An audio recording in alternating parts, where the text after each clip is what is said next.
शहरातील इथं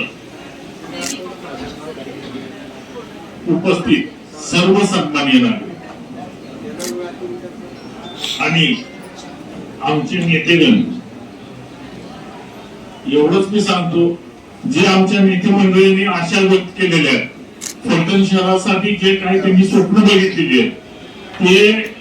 आम्हा सगळ्या नगरसेवकांच्या वतीने आणि नगरपालिका प्रशासनाच्या वतीने आपल्याला आश्वस्त करू इच्छितो की जे शब्द आमच्या नेते मंडळींनी आणि आमच्या नगरसेवकांनी आणि फलटण शहरातल्या नागरिकांनी जे आमच्याकडे आशा व्यक्त करून आम्हाला